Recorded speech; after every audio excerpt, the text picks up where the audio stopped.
प्रणाम।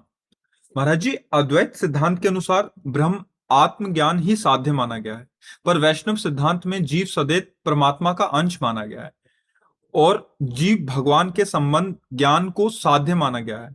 क्या भक्त और ज्ञानी का साध्य अलग अलग है? नहीं बच्चा। जैसे एक शब्द के पर्यायवाची कई होते हैं ना। हम किसी भी शब्द को, जैसे पानी है, अंग्रेजी में बोला जाए तो वाटर, नहीं, ओए, जल, नीर, ऐसे बोला जाता है ना।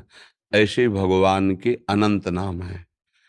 ज्ञान में उन्हें ब्रह्म कहा गया, आत्मा संबोधन किया गया। आत्मज्ञान, आत्मा। योगी जन उसी को परमात्मा बोलते हैं, भक्तजन उन्हीं को भगवान बोलते हैं।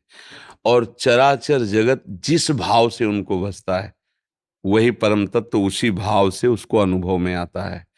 अब अभेदात्मक भक्ति और भेदात्मक भक्ति, प्रायः दो भाव प्रधान लिए गए हैं। अभेद उपासना में, ज्ञान मार्ग में, तत् त्वम असि, ये वेद का महावाक्य है। तत् वह, त्वम तुम, असि वही हो। अभेद। कैसे अभेद? 100 घड़े में एक सूर्य का प्रकाश पड़ रहा है तो सूर्य क्या दिखाई दे रहे हैं? 100। पर सूर्य क्या है? एक है। घड़ों के कारण सूर्य 100 भास रहा है नहीं, और 100 घड़े नष्ट कर दिए गए तो सूर्य कितने मरे, कितने बिगड़े? एक भी नहीं, वो एक। ऐसे ही वो एक परमात्मा अनंत शरीरों में, जड़ चैतन्य में उपस्थित है। अनंत, यही उसका योग का ऐश्वर्य है, अनंत रूपों में। अब उसे कोई राम, कोई कृष्ण, कोई देवी, कोई जो जिस भाव से माने, वैसे ही वो उसके ज्ञान में, ध्यान में, अनुभव में आता है।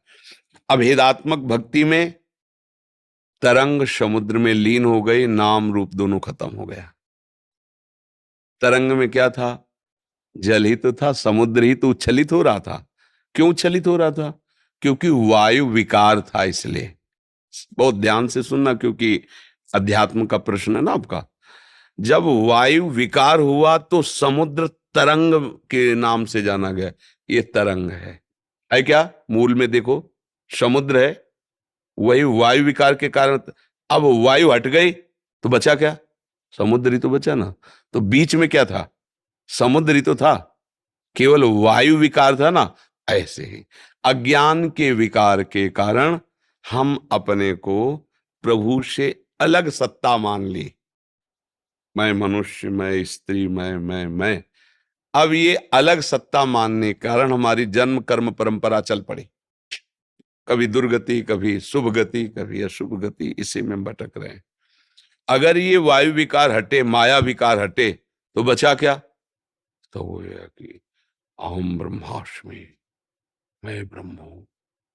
क्योंकि इसको लेकर थोड़ी मैं बोल रहा है, स्वरूप को लेकर। जब स्थूल शरीर, सूक्ष्म शरीर, कारण शरीर, तीनों से अज्ञान निवृत्त हुआ, तो अपने स्वरूप का जब बोध हुआ, तो क्या हुआ? ब्रह्म, मैं वही हूं। ये हुई अभेद, ये हुआ ज्ञान। समझ पाए?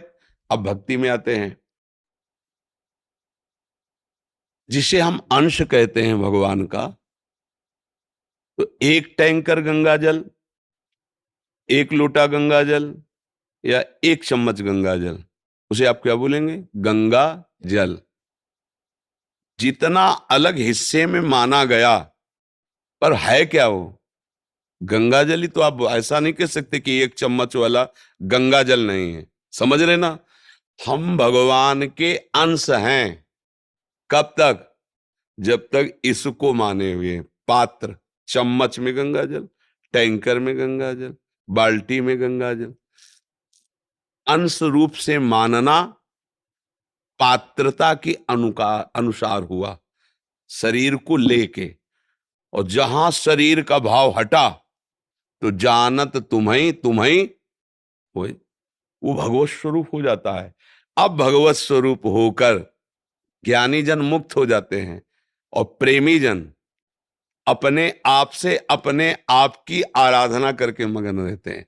प्रभु और वो दो नहीं रह गए, दो ना रहते हुए भी दो रूपों में खेल रहे हैं, इसलिए ये और गाढ़ा रस हो जाता है। ज्ञान से भी श्रेष्ठ